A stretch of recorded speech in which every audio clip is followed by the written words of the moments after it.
I'm talking about left indicator. Left. When we exit, we use left indicator, yeah? So when when is a good time to use left indicator?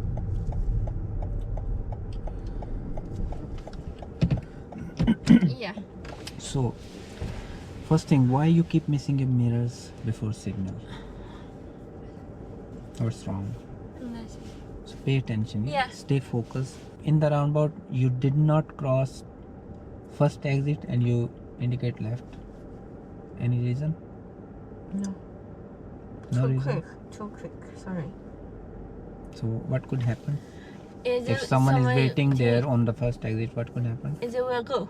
Yeah, he might think you are taking first exit and they can pull out in front of you. Yeah, that's good.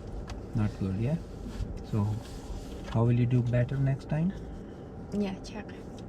How will you do better? Yeah. When will you use? When we cross the first one. First exit. When is a good time to use indicator? To check the mirror first. When is a good time to use indicator? If you're taking third exit, when is a good time to use indicator?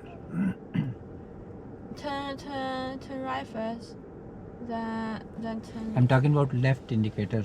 Left. When we exit, we use left indicator, yeah? So when when is a good time to use left indicator when you exit? If you're taking third exit, Second exit. yeah, in front of, after second. not after, in front of After second exit. exit. Yeah, in front of second exit we use. So in that roundabout we were taking second exit. So in front of first exit we have to use, not before that. Okay? In front of. Any question? Let's go when you're ready. Yeah.